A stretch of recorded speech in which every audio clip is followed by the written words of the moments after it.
So you are trying to be happy, but are wondering if that's selfish. Well, are you Bob, George, or Tim?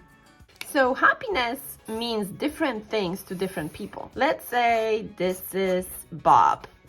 And for Bob, happiness is this thing that he is striving for, he's trying to achieve.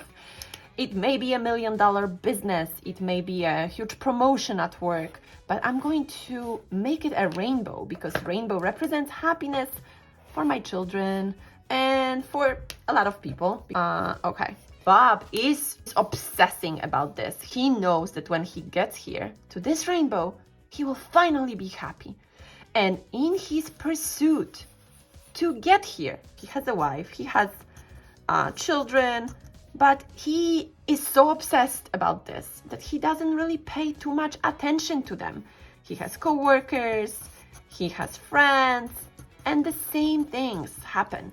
He's so obsessed. He just wants to be happy. He wants to get here. So he misses all these games and birthdays and important events. He doesn't connect with people because he wants to be happy. And you know what? At some point, he gets here and he looks around and he realizes that no miracle happened.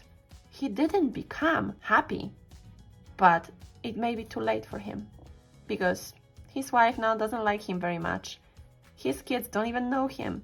His friends forgot about him a long time ago. Anyway, this is like a very unhappy Bob.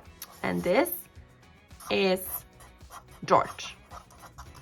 George has a bigger head than Bob, accidentally. George thinks that happiness is trying to feel good all the time. So for George, every day is all about being happy and doing what you want, not considering what other people want, their needs or their thoughts or their preferences. Does he want to crank up music at 1 a.m. without considering his neighbors? Yes, he does. He does it.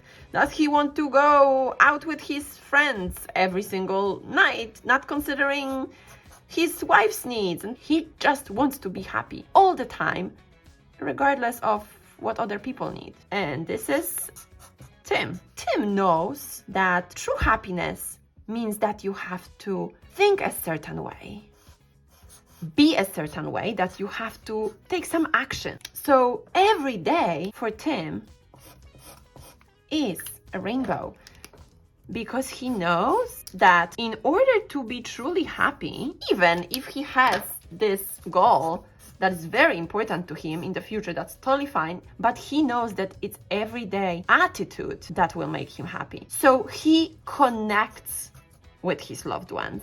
He is giving, he is kind, he is generous. So on his way to be happy, he makes everyone else happy. So he's still striving to get here, but even if he doesn't get here, let's say, well, terrible thing happened and Tim died.